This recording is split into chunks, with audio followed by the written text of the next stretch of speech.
হাতে রয়েছে একটি গ্যাজেট। এটি দেখে সবাই চিনে ফেলেছেন, তাই প্রয়োজন হলো না নাম বলার। গ্যাজেটটি দেখতে বেশ ভালো, তবে এই গ্যাজেটটির ব্যবহার আমাদের দৈনন্দিন কাজে ব্যাপক ভূমিকা রাখে। এই গ্যাজেটটি প্লাস্টিক দিয়ে তৈরি, তবে এটি সাধারণ প্লাস্টিক নয়, এটি গুণগত মানের প্লাস্টিক দিয়ে তৈরি। ভালো করে লক্ষ্য করলে দেখা যায় ডিভাইসটির ভিতরের অংশ। উপর থেকে দেখে মনে হচ্ছে ভিতরে অনেক পার্টস রয়েছে। দুপাশে সাদা স্টিলের দুটি ব্যাটারি প্রিমিয়াম রয়েছে। এবার খুলে নেব ডিভাইসটির ভিতরের অংশ। আলোচনা করব ভিতরের সকল অংশ নিয়ে।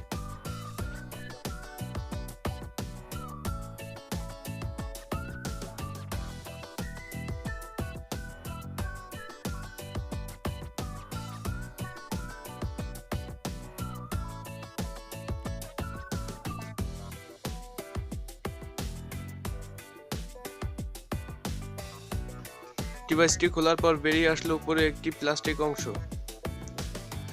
প্লাস্টিকের অংশে তেমন কিছুই নেই, রয়েছে কয়েকটি সাপোর্ট পয়েন্ট।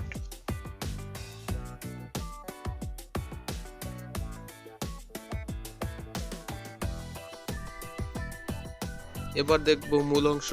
ডিভাইসটির এই পার্টে রয়েছে বেশ কিছু ফাইবার হুইল। এই হুইলগুলো এক একটির কাজ এক এক রকমের। এই হুইলগুলো একটা করে খুলে নেব।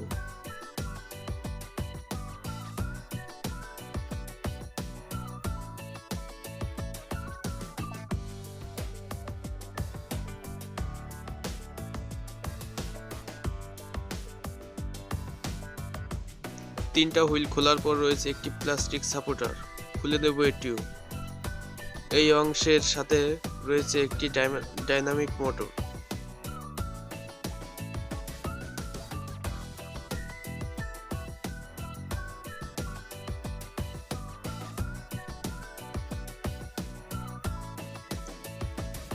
এটি এখন ব্যাটারির সাথে সংযুক্ত করলেও চলবে, চলুন দেখে নিই।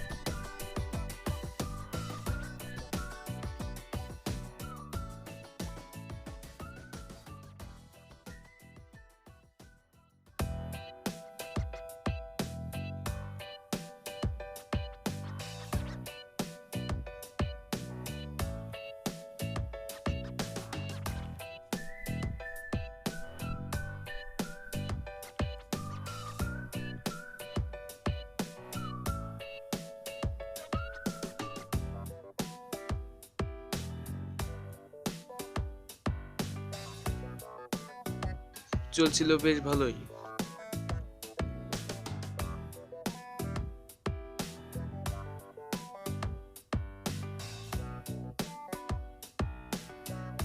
প্লাস্টিক কেস থেকে আলাদা করে নেব এই ডাইনামিক মোটরটি।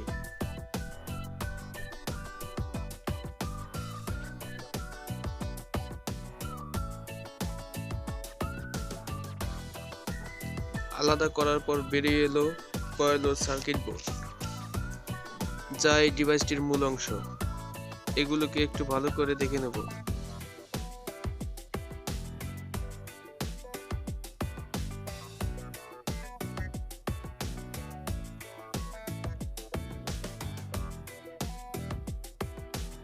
তারপরে অবস্থান রয়েছে কিছু ফাইবার হুইল, পর্যায়ক্রমে খুলে নেব এগুলো।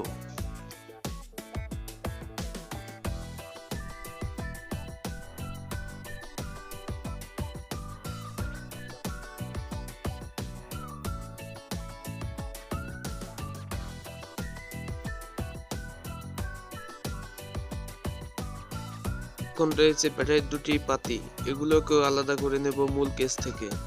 পাতিগুলো বেশ শক্ত, আর এগুলোকে তৈরি এক ধরনের বিশেষ স্টিল ব্যবহার করা হয়েছে। সম্পূর্ণ ডিভাইসটি টিয়ার ডাউন করা হলো। আবার সম্পূর্ণ ডিভাইসটাকে আটকিয়ে নেব।